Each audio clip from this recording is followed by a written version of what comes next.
আজ তোমাদের সঙ্গে শেয়ার করবো এই হাফ পাউন্ডের চকলেট ফ্লেভারের কেকটা। Hey, this is Sneha from Madhyamgram near Barasat, the home baker behind Bakify. আমাকে একটা বোন বলেছিল চকলেট কেকের রেসিপি দাও। অবশ্যই আমি রেসিপিটা শেয়ার করব নেক্সট কোনো ভিডিওতে। আজকে এই কেকের ডিজাইনটা তোমাদের সঙ্গে শেয়ার করি। এই ডিজাইনগুলো পার্সোনালি আমার প্রচন্ড ভালো লাগে, একদম সিম্পল, ক্লাসি, এলিগেন্ট লুক দেয়। এইরকম টাইপের কেক আমি ফার্স্ট টাইম আজকে ট্রাই করছি। কেকটা আমার খুবই কিউট একটা ক্লায়েন্টের ছিল। আচ্ছা, তোমরা যারা আমাকে বলো যে কেক নেওয়ার জন্য আগে একটু টেস্ট করতে হবে, টেস্টের জন্য দেওয়া যাবে কিনা, দেখো ওইভাবে তো দেওয়া যায় না, তবে তোমরা টেস্টের জন্য বেন্টো কেক ট্রাই করতে পারো। বেন্টো কেক আমার কাছে তোমরা খুবই রিজনেবল প্রাইসে পেয়ে যাবে। টেস্টের জন্য বেন্টো কেক একদম পারফেক্ট চয়েস হতে পারে। যারা যারা চাইছো বড় কেক নেওয়ার আগে একটু টেস্টের জন্য কোনো স্যাম্পল নিতে, তারা অবশ্যই বেন্টো কেক ট্রাই করতে পারো। আচ্ছা, আমাকে অনেকে জিজ্ঞেস করো যে ডেলিভারি দেওয়া যাবে কিনা। দেখো, ডেলিভারি দেওয়া যায়, এটা আমি ক্লিয়ার করে বলি। যেহেতু আমি নিজে ডেলিভারি দিই না, তো আমি ওই রিস্কটা নিতে চাই। আমি চাই আমার লোকেশনে কাস্টমার আসুক এবং তারা নিজের হাতে কেকটা নিয়ে যায়। আর আপনারা প্লিজ চেষ্টা করবেন যে আমার লোকেশনে এসে কেকটা রিসিভ করার। আমার পসিবল হয় না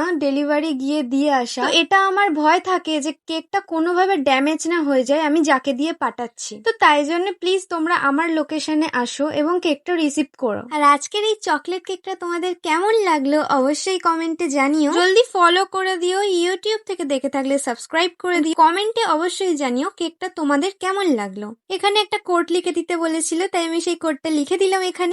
প্রথম তো আমার কোড লিখতে খুব ভয় লাগতো, হাত কাঁপতো, এখন অনেকটা ঠিক হয়ে গেছে। তোমরা জানিও লেখাটা ঠিক আছে কিনা। এখানে কেকটা কমপ্লিট হয়ে যাওয়ার পর আমি ক্লায়েন্টকে সবসময় ফটো পাঠাই যে কিছু অ্যাড করতে হবে কিনা বা ঠিক আছে কিনা। তো আমি সেম ভাবে এই ক্লায়েন্টকেও আমার ফটো পাঠিয়েছিলাম।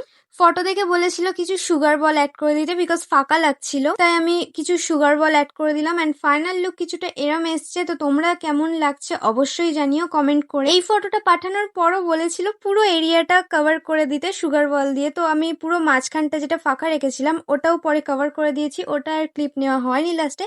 তো কেমন লাগছে অবশ্যই জানিও। আজকের মতো বাই।